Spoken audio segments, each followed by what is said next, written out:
We're now going to be doing our NBA MVP players draft, and we're going to be ranking them based off how entertaining they were the year they won their MVP. We went kind of back and forth on if we were going to include duplicates. Like LeBron won four MVPs during the span. We're starting from the year 2000 and going all the way up to 2026. So Shaq to the second SGA one. We've landed on we're going to keep all of them, but if you're listening to this and you would prefer us to kind of change going forward, maybe not have duplicates or not like repeating talks or differentiate them a different way, because I think if you look at 2013 LeBron MVP versus 2009 LeBron MVP, those are obviously different, but '09 and 10 is not very different. Just provide some feedback. Also, let us know if there's any other drafts you would like us to do. Really, you name it, we're down. Like, we don't really have any boundaries. If you want us to do a basketball bracket or draft, we're good. Even if you want to do it, us to do something random, we might do it on like a We short. got some boundaries. Let's not throw that out there. I don't. We don't know. Well, I don't know who's listening to this, man. They might have us doing like some weird rankings. Yeah, if it gets, How bad could it be? yeah, who cares? Um, but we're gonna get started. We didn't decide who is gonna go first. How are we gonna? Um, Do you have a coin nearby? I don't. I'm penniless. I can flip my AirPod case. I'm gonna say I'm probably penniless too. I never keep coins on me. Or do I just say you want to go first? You can go first. I'll go first. Yeah, you go first. Let me ask you this. Is there a clear number one to you? No. Okay. There is to Is me. there? Oh, well, now I'm anxious to see who you would go number one. Clearly. Yeah, there's a clear number one to me that was the most entertaining. Maybe the most, first off, so I'm going first? Yeah, go first. Now, but yeah, now I want to know who you're taking. Clearly, Okay. I, I can see it going one of two ways. I'll see if I'm right. Okay. So for me, this is probably the most fun year of basketball of my life, at least. And I think this guy's MVP really encapsulates just how fun of a year it was, top to Oh, bottom. I already know who it is now. You know who it is? Oh yeah, it's got to be 2005 Steve Nash. Son of a bitch. I thought you actually were gonna say who it was. I believed you. No, just trolling over here. Yeah, I don't think the Spurs Pistons finals was the most fun year ever. Final scored like 58-62. You Never have know, to be a man. sicko to be like that was peak basketball. Uh, for me, the clear number one pick, the clear most entertaining NBA MVP, maybe in NBA history, is 2016 Steph Curry.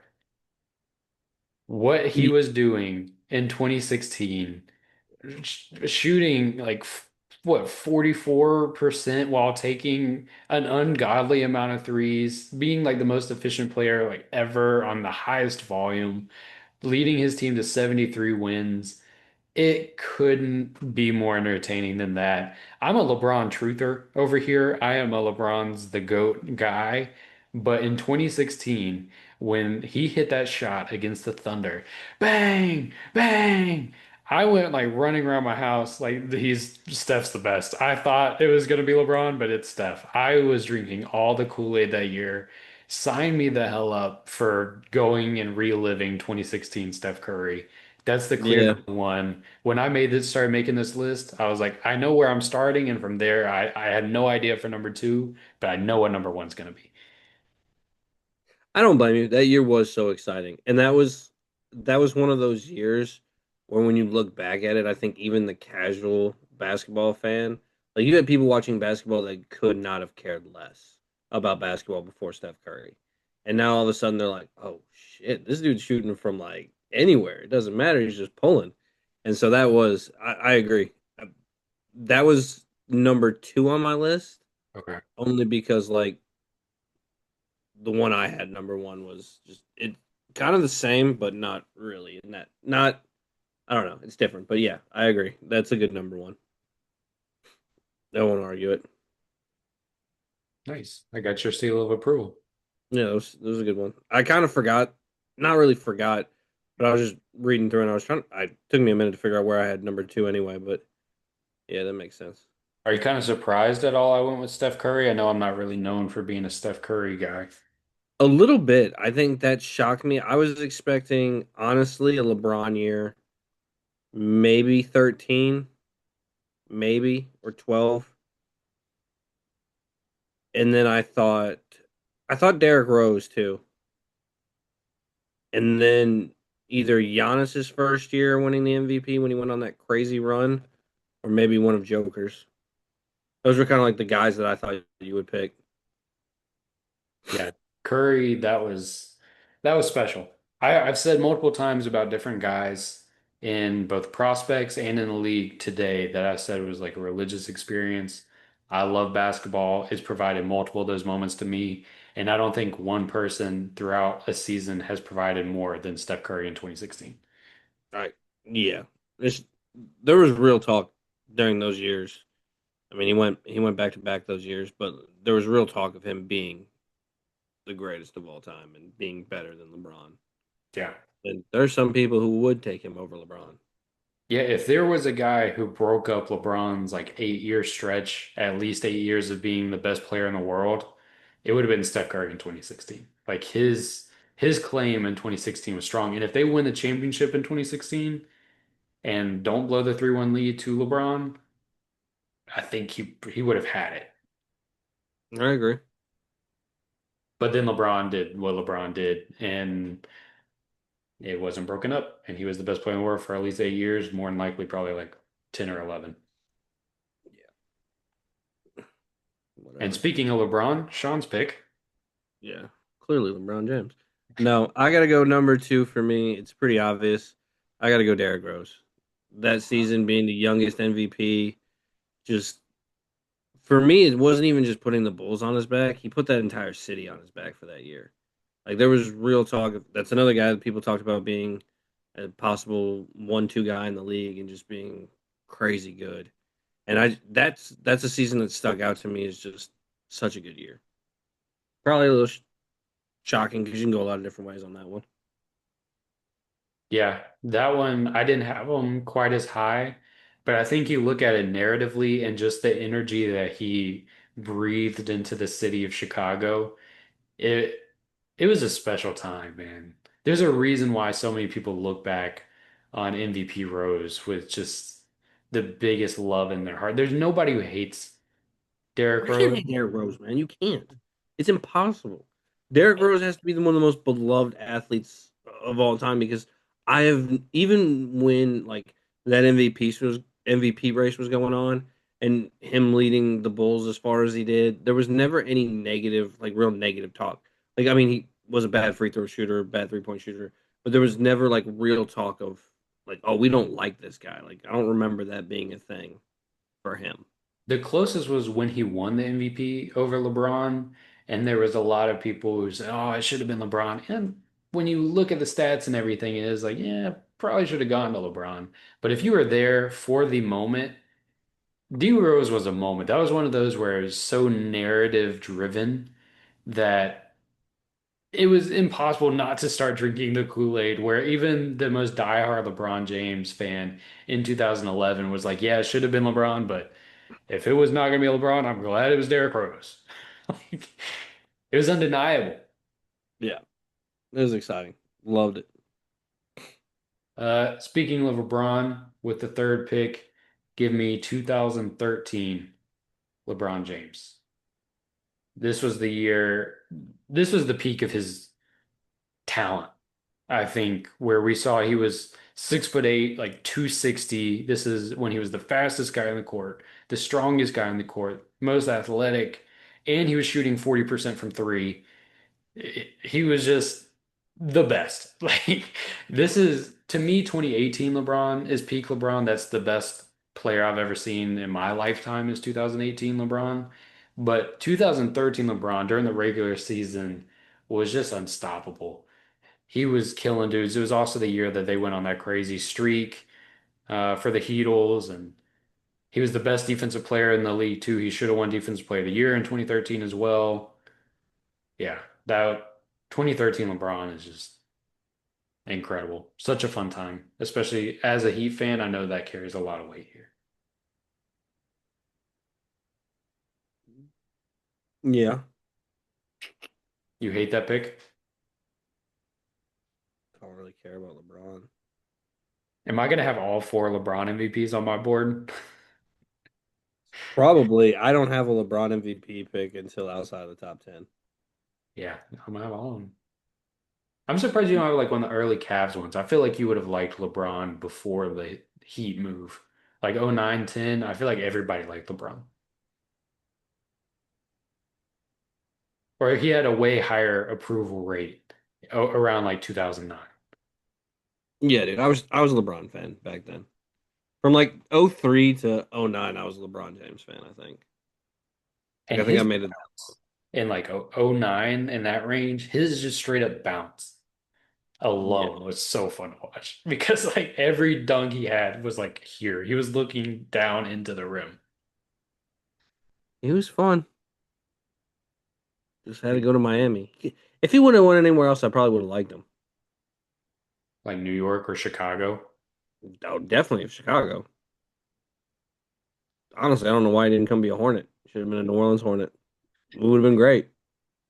Yeah, no, he would have retired before that. He would have had more rings from Ringworm. Or Mardi Gras. Yeah. Um, I'm gonna take 2008 Kobe Bryant. Ah. Played all 82 games, 28.3 point scoring. They obviously get Paul Gasol that year in the midseason acquisition. Goes on and wins it, winning over Chris Paul in New Orleans and Kevin Garnett. So gotta go Kobe on that one. Great season for him. Let me ask you this. When we were putting together our lists for this, how much did playoff success factor in for you? Because I know MVP's regular season award, but also when you think 2013 LeBron or 2016 Curry, like you can't not also think about their playoff run and the totality of that season. How much does that play a role into your decision making? It plays a lot, especially if you look at those LeBron ones and then Curry's success, Kobe's success, Giannis, because that's another one that really rings out to me. But there's other guys where I don't think they had the same playoff success, but I still have theirs ranked pretty high. So it played a little bit of role. I think 06 or 07, Dirk played a big one for him that Yeah. year. Yeah. That's rough. Dirk, I immediately thought of, well, that was the We Believe year. Like, Yeah. brr. That's tough.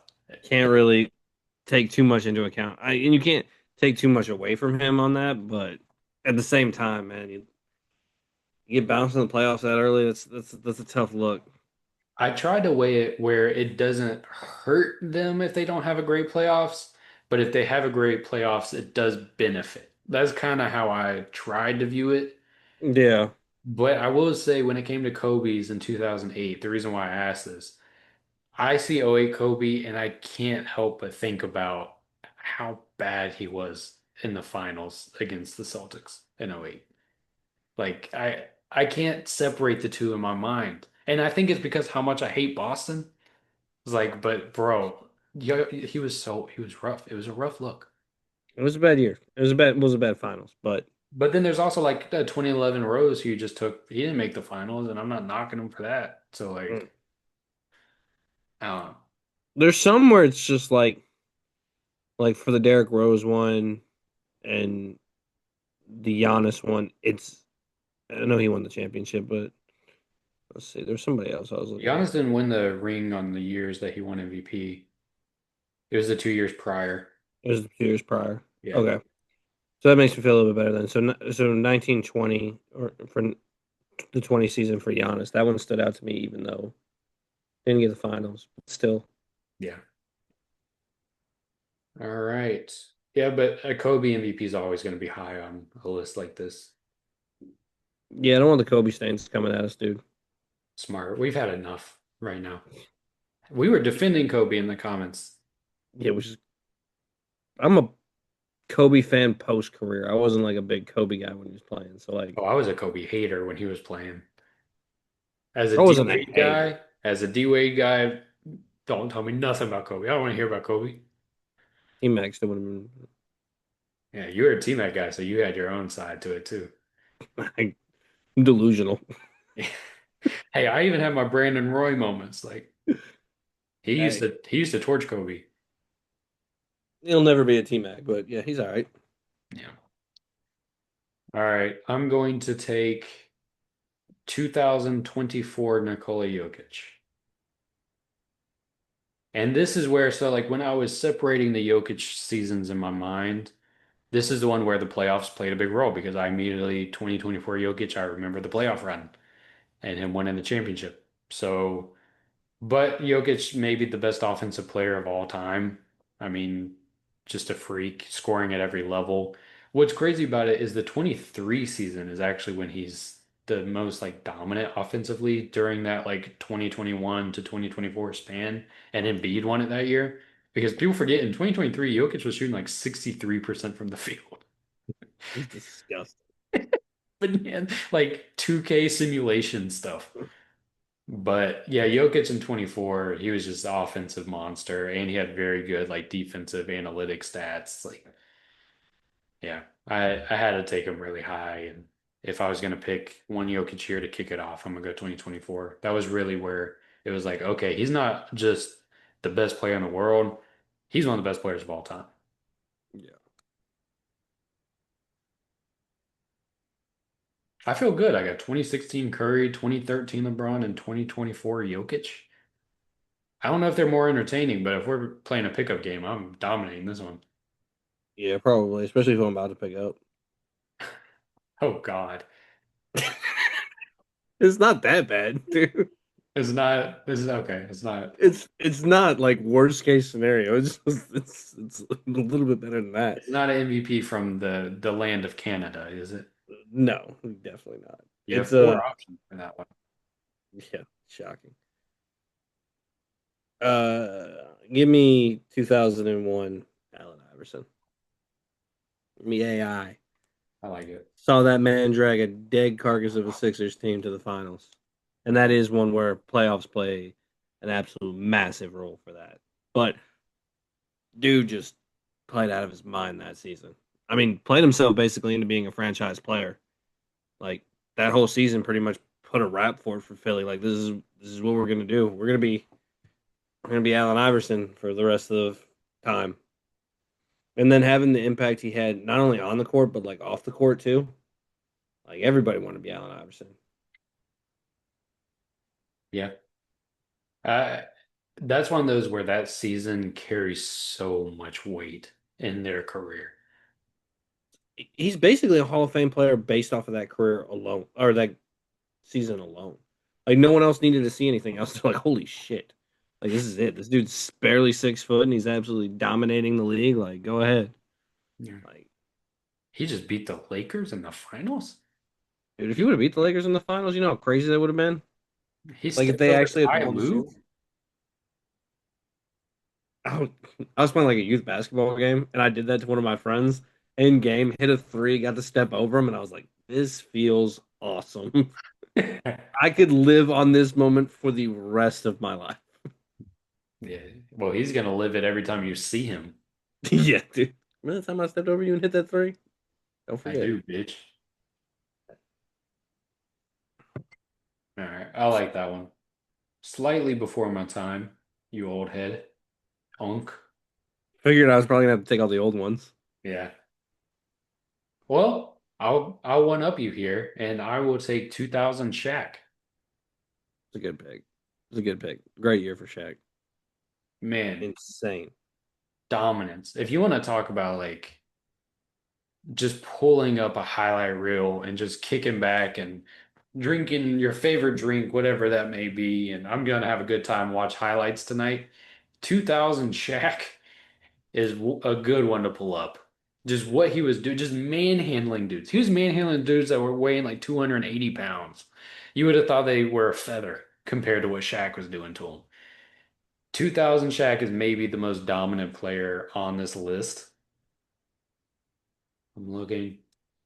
Yeah. Oh, yeah. It's not I close, think, dude. yeah, I think it's clearly him. I mean, the only other one you could maybe compare to is like 13 Braun or 16 Curry. Like, and even then, yeah, just pure domination. There was no stopping Shaq in the year 2000. And not only was he dominating people, but he was doing it in the most entertaining way, and that was dunking dudes through the hoop.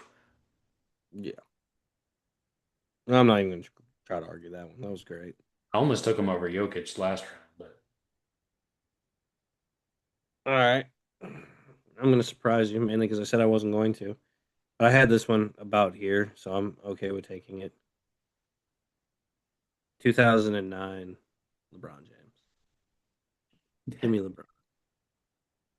Give me Braun. Braun averaged 28.4 points, 7.6 rebounds, 7.2 assists, 1.69 steals, and he also averaged one block a game.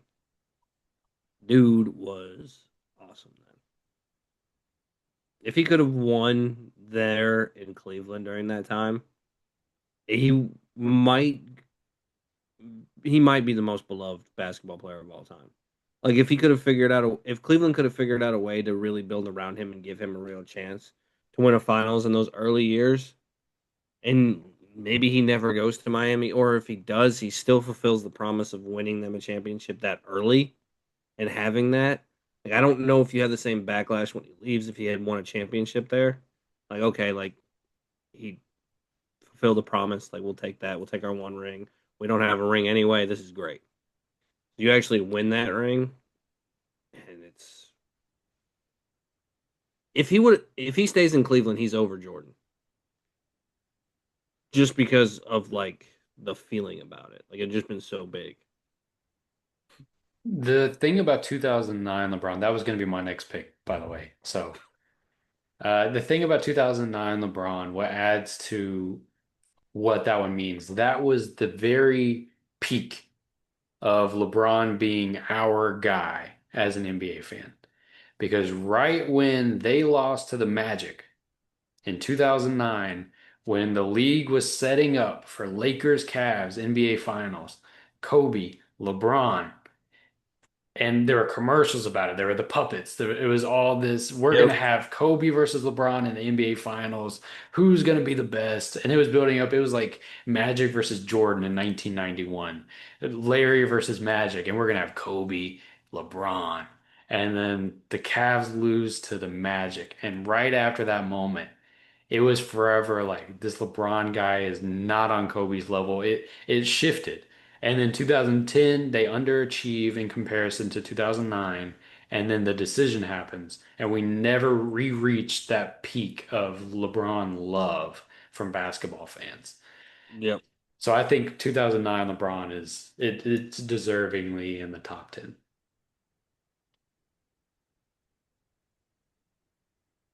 All right. I think I just want to do this. Just go ahead and get another one off the board. I'm gonna go 2012 LeBron. 2012. Again, Heat fan here, so can't say my bias is being put to the side. But 2012 LeBron is when officially he became the guy of the team. 2011, there was a little bit of a power dynamic between Wade and LeBron. Wade was still the guy of the team, and LeBron was kind of just riding. He was the best player, but didn't quite take the reins yet. 2012, you could see the conversation happened, and it was decided LeBron is the guy of this team. D Wade is number two, and LeBron owned it and kind of dominated all the way to the finals and won. In 2012, I can't help but think about the playoff run. The Celtics game six game, which even you, one of the biggest LeBron haters I know, gotta say that 2012 game six against the Celtics when the picture everybody uses where he has the hatred in his eyes. That's my guy. To be in Boston and have that kind of hatred in your eyes and then dominate them single-handedly like that, you're gonna be high on my list. I don't give a damn. I don't hate the pick. I will say this. I like that you turn the MVP argument for him in that year to use for your 2011 why he disappeared in the NBA Finals argument. Like I like that those two things cross lines. I'm sure you didn't think about that at all, and it just happened naturally. But I like that you've already set the groundwork for. Oh well, they had a power dynamic, so that's why they struggled in the finals, and he just couldn't. He just couldn't overcome Dwayne Wade's dominant personality, and it was just such a struggle for the chosen one. Yeah, you Yeah, summed it up. yeah, perfectly. Only thing I would Well, add is that the Mavericks had clear roles. Everybody knew where they fit into the team. Miami was still figuring that out. They didn't even know the Chris Bosh piece of it. That was kind of before he was stretching the floor at the level he did with the later years.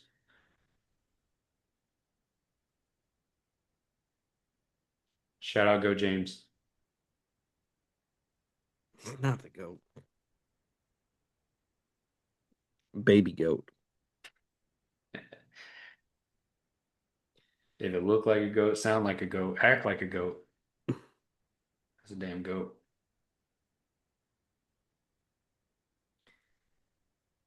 So go ahead and pick this one before we hit to break. I think we probably got time for maybe me to do a pick and you to do a pick before we hit a break real quick. But I am going to take 2018 James Harden. Wow. Y- Yeah. When you said high, I didn't expect this high. I mean, dude averaged 30.4 points, dude.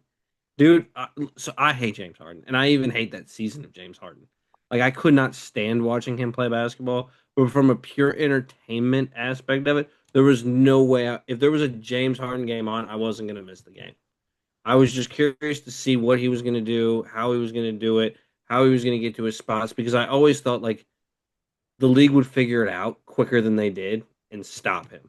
And that was my hope. Every time I turned on a game, I was like, please stop him. Please stop him from this shit. And it never happened. And that season just stands out in my mind as one of those years where like I hated the guy who got the MVP, but also like I couldn't not watch him when he was playing. And like I think my next two picks are both very similar in those two respects. Yeah. Yeah, like you said, it was must-see TV, especially I think that was the year he was on like a scoring streak of so many 30-point games in a row or 40-point games even. Like he was killing dudes. And like you said, everybody knew what he was gonna do. Everybody, you knew what he was going to Everybody do. knew what he was gonna do. If you squared up at all, he was gonna hit you with a step back three. And if you pressed up on one side, he was gonna get you on his hip. And if you put your hand down at all, he was gonna do a rip through move and get a foul. Like you Yep. knew the playbook. You knew what Yeah. was gonna happen. Everybody had the same scouting report, but he was still gonna walk away with 38. That's It was special. annoying. It was annoying. I did not have him near this high, but I completely understand the reasoning. Completely, completely understand. I'm not mad at it whatsoever. That's the thing about doing a draft like this is you can't really go wrong. Well, you can, but maybe not yet. I think later on. But I feel like when we get to like we get deeper into it, like when we get to the Canadians and Embiid, I think that's where like I struggle with it a little bit with those MVPs. I will be surprised if you don't have one of the Canadians up a little high. Me knowing you, I'll be a little surprised. Keep you on your toes, man. Um, I'll fit in one more before we go on break. My number 11, we haven't even brought him up yet, even before we started recording, nothing. So this one, I'm curious to know how you're going to feel about it. My number 11 pick, give me 2017 Russell Westbrook. That was gonna be my next pick, Really? Okay. dude. Yeah, that was my next pick was Russell Westbrook. I'm kind of a Westbrook guy, but not really. I kind of find some of his antics to be a little bit on the annoying side. I don't sometimes believe he's all the way authentic. Sometimes I think that shit's kind of fake. But that year was special. I am a Russ guy. I've been a Russ defender when everybody else was disrespecting his last name and Westbrook. disrespecting him as a man. I never did it once, Russ. I am a Russ supporter. I have always loved him. Even when we were going up against each other in the finals in 2012, Thunder and Heat, I was still a Russ guy. I One of my favorite memories watching basketball was this year when he won MVP 2017 and the Warriors went to OKC and everybody was chanting cupcake at KD. But that wasn't my favorite part. My favorite part was Russ standing there with the fans going crazy after just dunking it, just stealing it and dunking it and yapping in KD's face and talking trash and representing that city of idiots. I loved what Russell Westbrook did there. And I think that fan base and the passion that they have, and like what you brought up, the collegiate feel of OKC may not exist if they did not go through the Russell Westbrook era where he had that energy of just making you know I'm going to be the loudest one here and I'm going to be the one who works the hardest. But what was it, the Jeff T interaction that happened and Russell Westbrook like stole it and dunked it and Jeff T was like I don't care and he was like that's the problem. Like That's right. Russell Yeah. Westbrook I will forever love Russell Westbrook. I will not stand for any hatred or slander of the man. I am very grateful for him, and that MVP year was special. And let me add this one point. That first player to average a triple-double since Oscar that year, and how he did it against the Nuggets in that final game where it was deciding he won the game on that like 28-foot game winner off the glass. Like the whole story of that season was just so special to me. Westbrook. I'm editing that out. And if you want to, it's still gonna be true. Someone's gonna if you clip it out and someone's gonna comment Westbrook as soon as it's gonna Oh, be me, but 100%. that's not the point. 100%. We'll be right back with more. All right, and we are back. I just took 2017 Russell Westbrook, and Brick. Sean is on the board for number 12. Give me Giannis's MVP in 19.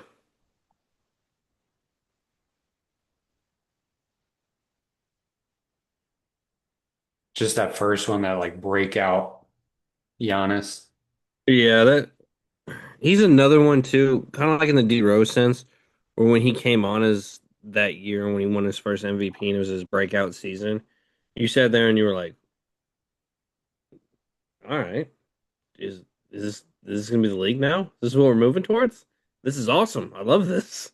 Where's this been all this time? So you had the thought that he was gonna be kind of MVP every year, kind of a thing, Mhm. or in that conversation. And definitely you thought the Bucks had chances to win championships. Thought he was going to be in those kind of conversations every year. So I thought like 19 Giannis was just special. Yeah. And what's crazy about that year that he won, that was the year Harden averaged like 36 a game, Yeah. was 2019, and Giannis still won it. So he was doing some special stuff. And for me, that year was very special because like 3 years prior, when I had my first basketball like podcast show that went absolutely nowhere, uh, I had said on there that Giannis was going to be the best player in the world someday. And at the time when I said that, that was seen as a very crazy take back in 2016 range. So when 2019 came and we saw it, I felt very vindicated and it was a very special moment for me. And I think I should be rewarded with him joining the Miami Heat. That's my pitch. I think you have to do a little bit better than that. Now I'll talk to him later. Okay. We have a meeting set up. There you go. It's gonna be me and Dragic talking to him. Um, I'm gonna get another repeat out of the way here. May not be the most exciting one, but I'm gonna go 22 Jokic. I could go 21. In fact, I probably should. Honestly, the first one is typically more exciting than the second one when there's three. But the first one when Jokic won, what's weird about the 21 season is there was so much conversation about how he didn't deserve it. I remember when he won the MVP in 2021, it was seen as he's the worst player to ever win an MVP. That was the conversation. Nobody's going to remember that now, and history will never discuss that. And every talking head who said that on ESPN or Yahoo or whatever will delete everything they ever wrote about saying that. But I remember I was there and I saw everybody say he was the worst MVP at that time. I loved when he won MVP. I thought it was really cool. I thought it should have been him or Steph. Pretty sure that was the year Steph. Um, that might have been 22, actually, now I think about it. I forget who else was in the run, maybe Giannis in 21. But anyway, I was happy when he did it. But 22 was when that kind of faded. And I think 21 is tainted to me because I remember how people talked about it. And 22 is when it solidified that, oh no, he actually is just one of the best players in the Crazy good. world. Yeah. And then he ended up becoming what he became. And he just got even better after 21. And is Nikola Jokic. And by God, is Nikola Jokic fun to watch. I'm never going to complain about anybody picking him as the MVP. Like as far as his season's high, like you could have picked him even higher than that. I would have been like, that's fair. That's Yeah. fine. I've never turned Jokic is kind of like in the same way that I will always watch a Harden game back then in like 17, 18. I will always turn on a Jokic game just to see what he'll do. Like it's just entertaining basketball through and through. Especially at that time before we were kind of desensitized to how great he is, where it was Yeah. like, this doesn't seem possible. So give me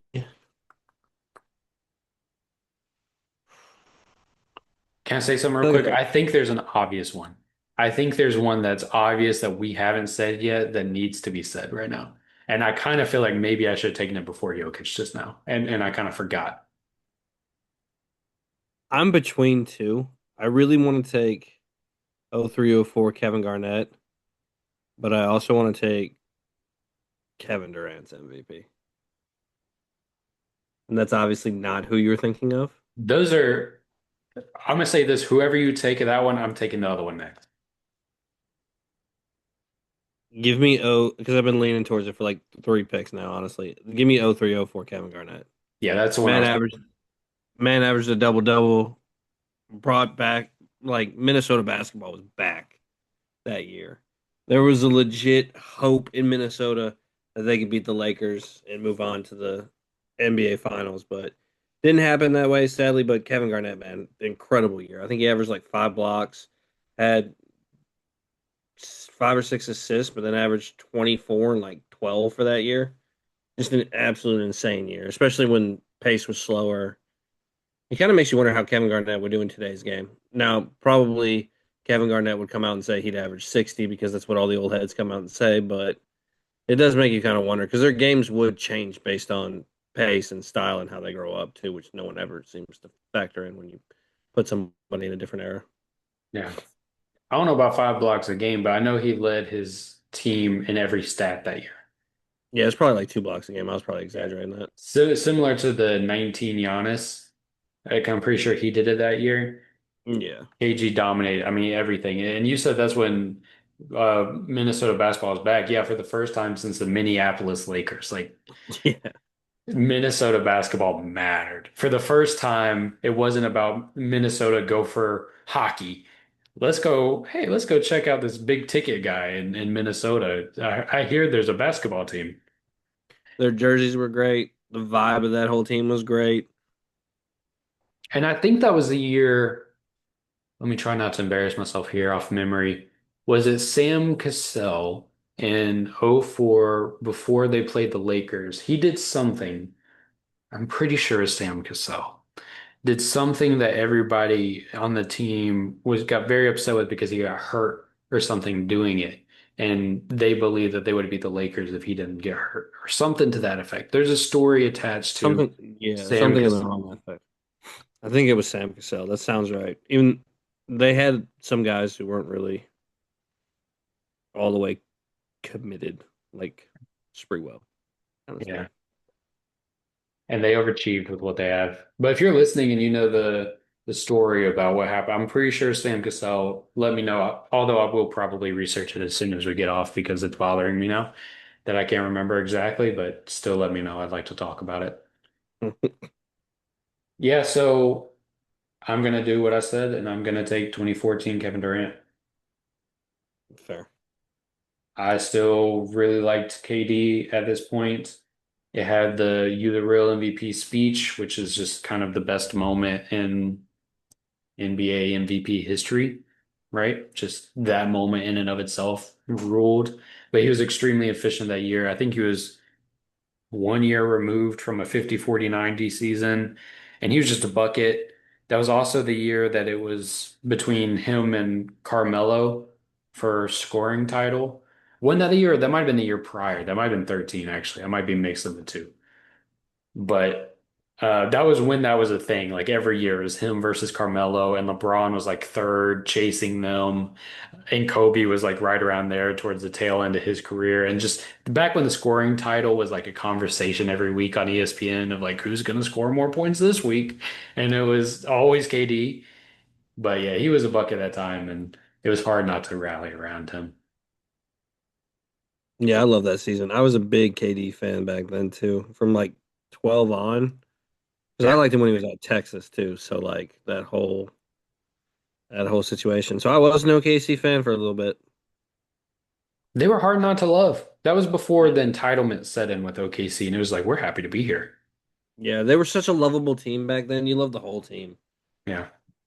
So And there was more of an awareness of like what you say of like being born on third base and acting like you hit a triple, of how they just stole Seattle's team, and then the year after they drafted Kevin Durant, and it's like, all right, here's your guy for the future. Now enjoy what we would have had and saved our franchise. There you go. I had a KD Thunder poster from like this season that was like right over my bed. it's crazy how things have changed. Yeah. Yeah. Now you hate on the entire community of Oklahoma City. And kind of KD for that matter. Yeah. Give, give me 2021 Joker. Go ahead and get his out of the way.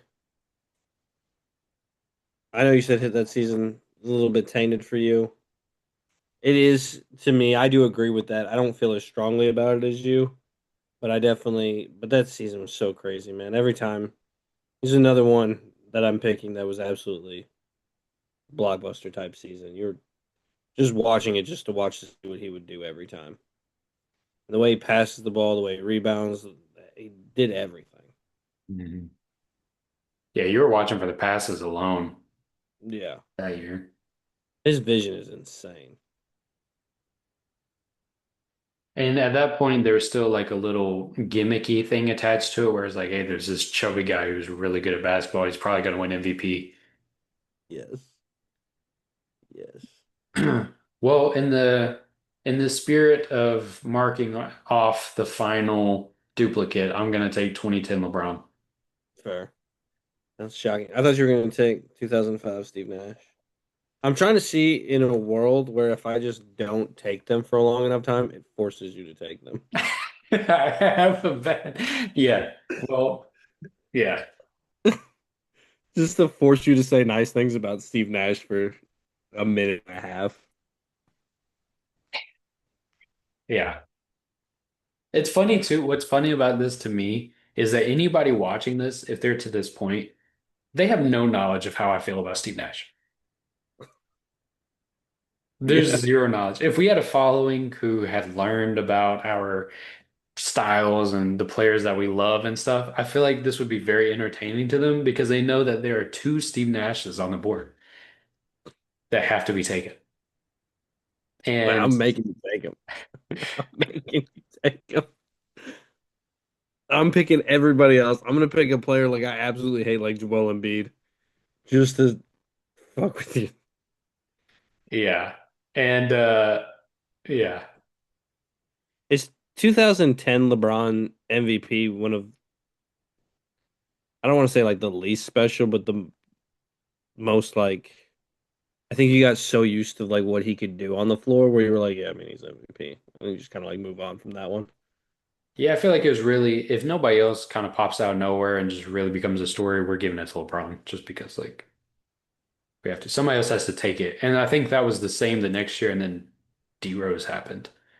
And I was like, well, we'll give it to him. Even though when you look at them side by side, especially years later, and you look at the stat sheets and the impact That's they had on their team, you're like, yeah, we were really riding the moment with we that were one. just looking for anybody. We were just like not anybody. I don't want to like shit on D Rose's MVP season, but like just like I'm just gonna give it to you because if we give it to the other guy, that's too many. We can't do that. Yeah, and the media didn't want to give it to LeBron the year that he had the decision and went to Miami and made the big three. They didn't want to then give him the MVP when D Rose was doing it like the ethical way as a 22-year-old.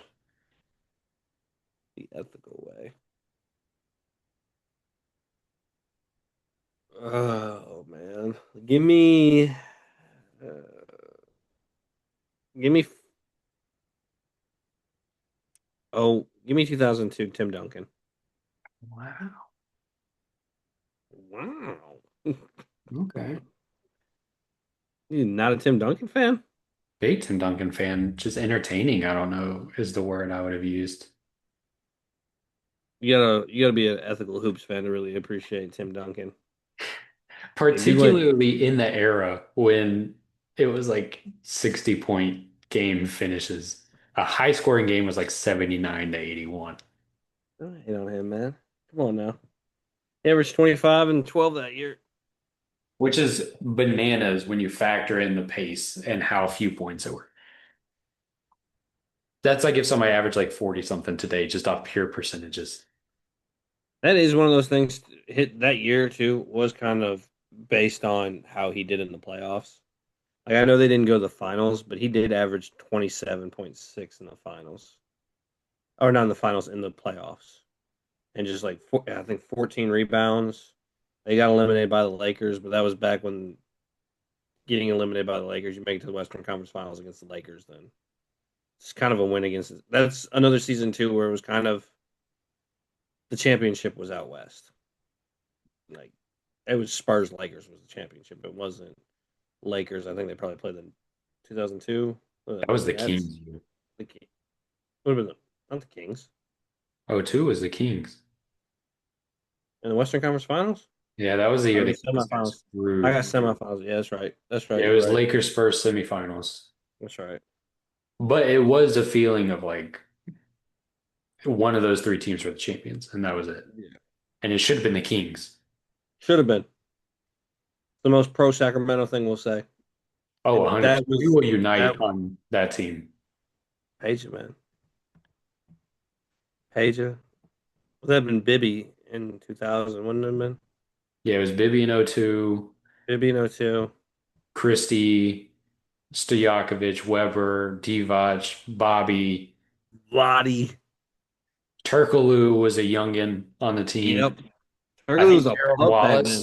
Gerald Wallace was like a rookie. Probably. Bobby Jackson would have been on that team. Shout out Bobby Jackson. I got to meet him at the Final Four. He probably thought I was an idiot. 'Cause I was so hyped to see him. I'm the only person hyped to meet Bobby Jackson. I'm like, shit, man. I used to sub out Mike Bibby just to put you in. I didn't turn down any of that stuff. I'd never like put the fatigue all the way up so that Mike Bibby could play the whole game. Yeah. Scott Pollard was on the team. Dog. All right. I have to actually, this should have gone higher. There's somebody I have to take because I feel like I need to because he's my guy, but this should have gone higher. It just should have. Oh, I'm gonna 2016 go Nash. it this guy should have been probably top 10. In all reality, it should have been 2015 Curry. Yeah. I think we kind of dropped the ball letting it go that far. Because sure, 20, I think because 2016, when we think about that era, we think about 2016 so much. 2015 was the like, wait, what's happening? That was the, is this, I didn't know you could do that. Is that legal? Is this really, that's what started, 2015 is like the precursor. That is the big boom, or was it the Big Bang? That's what I'm trying to think of. 2015 is the Big Bang for the three-point revolution, and it's because Steph Curry that year. Yeah, And it was exciting at the time. Now it's like, God, I wish we could kind of go back to 2014, but same. in 2015 it was like, holy shit, this is awesome. We're like, you can shoot from that far? They'll let you do that? Yeah. That I was the thought you year were that only he was allowed to. doing the like between the legs against the Clippers turnaround three and driving Steve Kerr crazy. Like everything he was doing, that was before he had the green light to do all that. But it was like so incredible that you just kind of had to rock with it. And the whole You're year just you were like, like, they were the number one in the West the whole year. But the whole year you're like, they're not that good. They're not that good. And then they were that good. I think it's funny too, just because I got picked so late. And the way we've talked about each one of these MVPs, it was like, oh, you could not watch those guys like during those years. Like there was no way you weren't watching the Joker ones, or you weren't watching Giannis or Harden even. And it's like that was a year too where you were like, oh shit, I better watch the game tonight. Curry's playing, can't miss that. He's about to shoot from 75 feet. Yeah. He might have 11 threes tonight. Yeah, like we gotta watch that. And that whole team was good back then. They were all likable still. Yeah. That was before the turn. Yeah.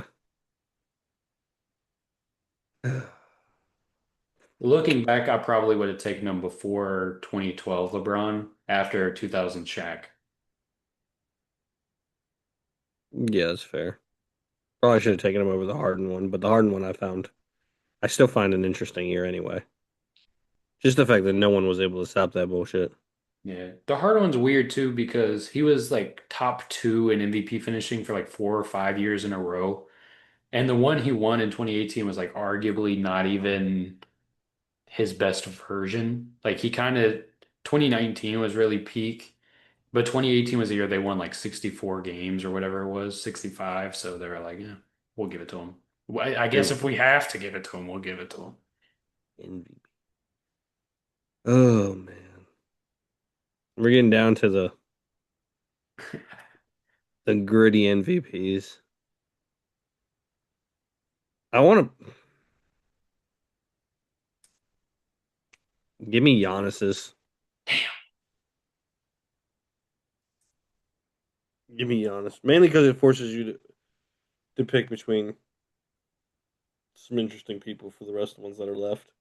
Giannis's MVPs were just great to watch anyway, though. Both of those seasons were so good for him. And it was one of those years where you really thought he was going to be the face of the league. Like I really legitimately thought Giannis was going to be like LeBron James level, that kind of thing, where we talk about him winning multiple championships. It was kind of always in the back of my head that he was always going to have to get out of Milwaukee no matter what. I never thought Milwaukee would do right by him, and that's kind of turned out to be pretty accurate. You can't hire Doc Rivers as your coach and say you're doing the most for your superstar. Yeah, but what if your assistant coach is Darvin Ham? And you should probably fold the franchise and move. And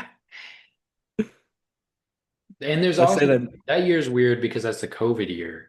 yeah. And there's a good argument to be made. I know a lot of people in Milwaukee make the argument that if the shutdown doesn't happen, Milwaukee is the favorite to win the championship that year because they were on the trajectory to do what they did in 2021 and 2020, except they were actually like bar for bar a bit higher than they were in 2021. And then the shutdown happened, and when they came back in the bubble, they never reached that peak again. So it kind of messed up their rhythm. There is a chance if that doesn't happen, they are like back-to-back champions in 2021. Jimmy Butler and the Heat never happened. Yeah. I'm very upset I didn't get either Giannis. I was gonna take Giannis that one last time, and I was like, wait, how the hell do we have Curry still up there? All right. Oh boy. There's still one. There's still one good one, and that's '03 Duncan. Yeah, there's one more on there too. Yeah, there's one other one I feel good about. Um, yeah, '03 Duncan, everything you said about '02, I feel about '03. That playoff run he had in '03, that to me is peak Tim Duncan. If when I think about Tim Duncan has powers that you don't know how good Tim Duncan is or was, it's '03 Duncan when he should have had a quadruple double in the NBA Finals against the Nets. And he was just torching everybody. He beat the Lakers by himself. Everybody talks about the 2000, 2002 run where they three-peated the Lakers. And then they skip over 2003 to get to 2004 where they lose to the Pistons. Everybody talks about the Pistons broke up the dynasty and they ruined the run. Duncan beat him in '03. And everybody just kind of skips over that chapter of it that he beat him with an older, retiring David Robinson. And Yep. he beat Shaq and Kobe, and he was the best player in the world, undisputed. He took the title from Shaq at that point, and he was incredible. So it may not have been the most entertaining from like a, let's pull up '03 Duncan highlights, but it was damn good. Have I fun. agree. I love that year for Duncan. It's when I became like, I mean, I liked them in 90, I think it was 99 when they won too. I like them. I started to like the Spurs then, but I really started to like them in that '03 year. Just they were just a fun team to watch. Um, Give me 2025 Shea.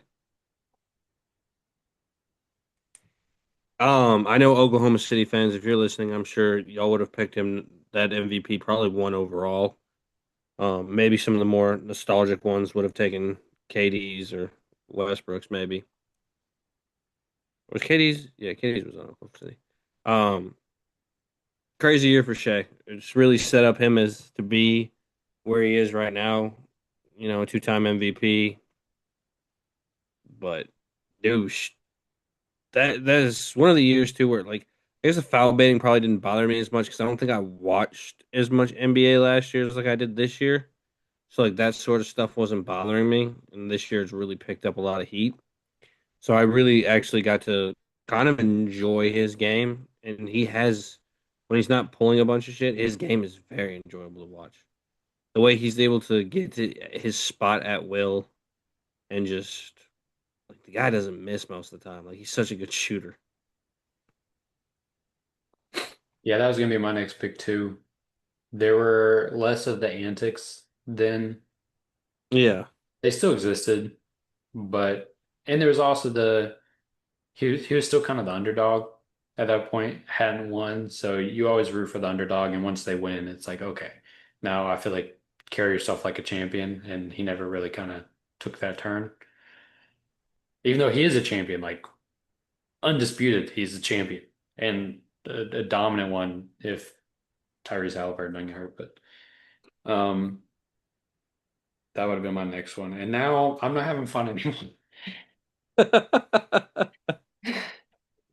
Now is rough. The last five, ooh, brother.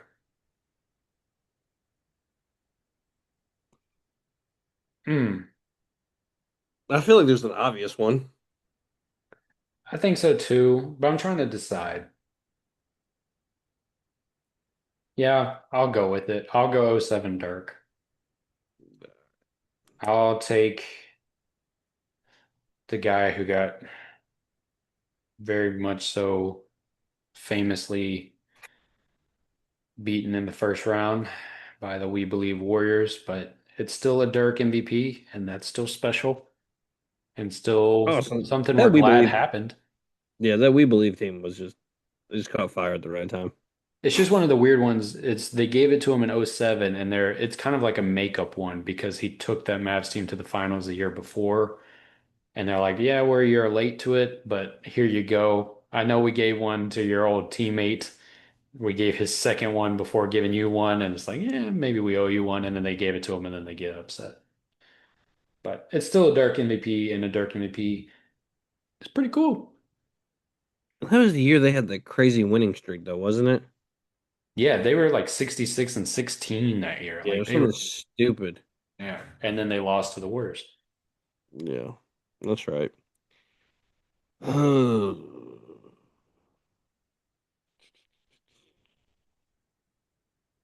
am not in spot? Huh? Not a fun spot. Yeah. I hate one of the people we have left. I'm not a fan of his game. One, Me I'm too. irrelevant.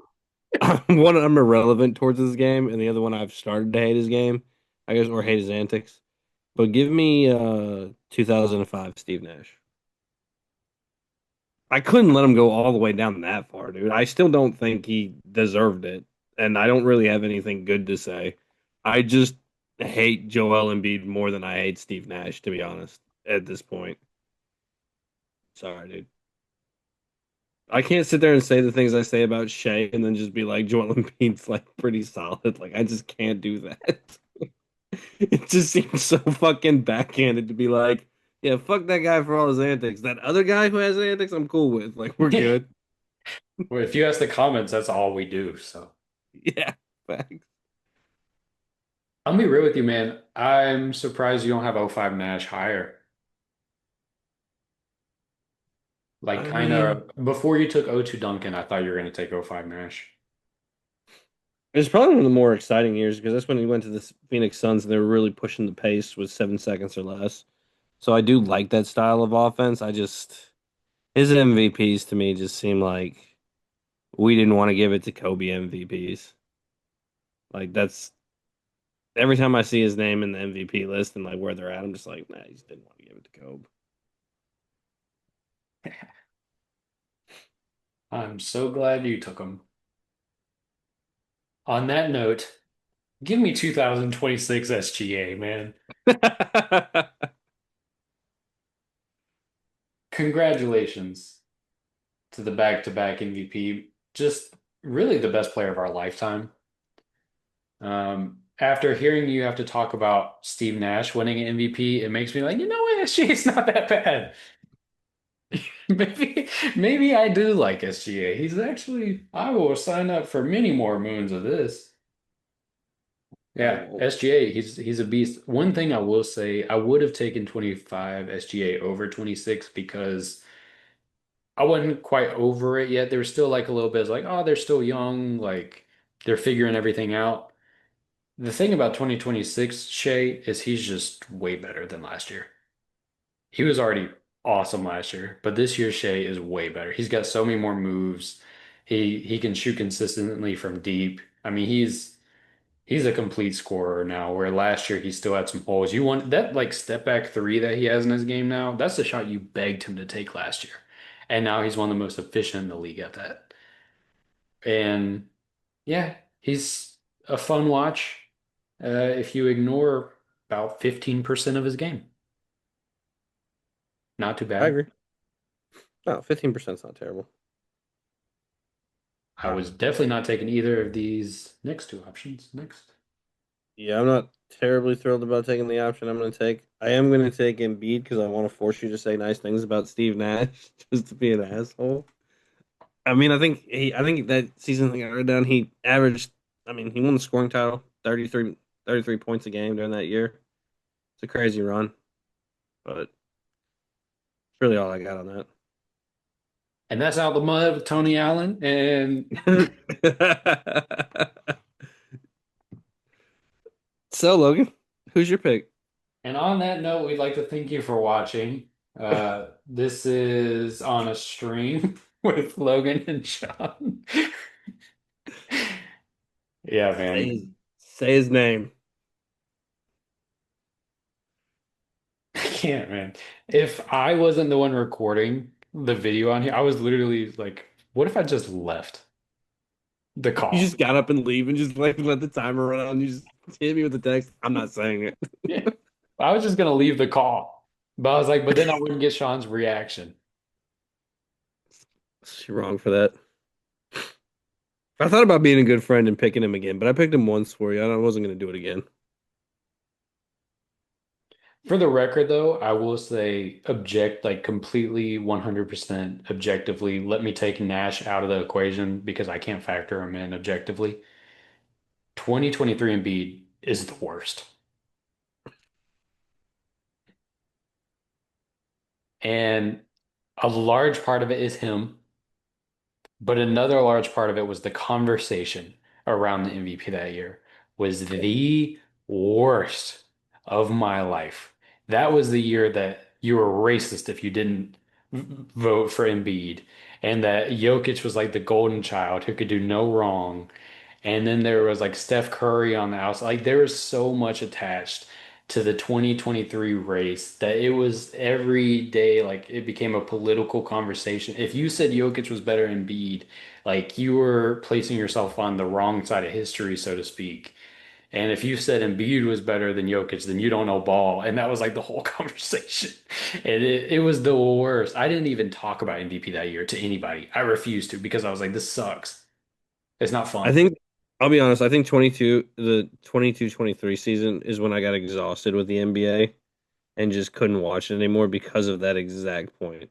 Everything was like, oh, if you like Jokic, you're racist, you remember the KKK, you're a hateful person. It's like, I don't really think it's that deep. I just really think he's the MVP. Like, a really good basketball player. Yeah.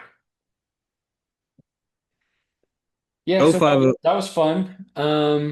You know what? Oh no, you didn't even talk about Steve Nash. You got to say nice things about It almost worked. him. It really did. You had me. I was like, all right, I guess we're dipping on this. Now pure silence. Come on, man. That team is exciting. That 05-06 Phoenix Suns team. Hey, shout out Sean Marion. Shout out Matrix. Big fan of his. He made that team pretty fun. I'm gonna shout out Stoudemire like you're going for you're like I want to get a role player, like a solid, solid role player here. I like Sean Marion a lot. Played for See, the that's Heat. why I still think you're like in my head sometimes you're a Dallas fan. I did like him in Dallas. Like that's why, dude. Every time you talk about somebody, I'm like, oh, you got to be a Dallas fan. Like for whatever reason, Sean Marion in Dallas uniform sticks out to me more than any other team. He also played Miami. Not Okay, long, but he was there. had a cup of coffee there. Yeah. Well, I Say appreciate it. one nice thing about Steve. He's good at pissing me. Like he's good at ruining my day. Dang, Sean Marion led the team with 21.8 points that year. Wasn't he like top eight in MVP race or something crazy like that? Like top Yeah, nine? dude. That's insane. He was top eight. I don't know. I didn't look, but I was just saying he averaged 21 points and 11 rebounds He was a beast, man. Shout out Matrix. That's my guy. for He was the 08-09 season he played in Miami. It was a rough year, but that was when D Wade was kind of peak of his powers. And we just kind of threw whoever the hell would put on a Heat jersey on the team that year. Michael Beasley was on the team too. It was a lot I of just like weird personalities on I that like Mike squad. Beasley. Yeah. And the last pick is '06 Nash by default because nobody wanted to take him. You hating, man. 04-05, Sean Marion finished 14th in the MVP voting. That's what I'm And then thinking. 05-06, he finished inside the top 10 of the MVP voting. There it is. There I you go. know my shit. You do know ball, despite the TikTok comments. Yeah, who else Do is know. pulling like top eight Sean Marion MVP stats? I was not. I had to Google that. Wasn't even sure. Yeah. OKC doesn't even know who the hell Sean Marion is. All right, well, Um, that was fun.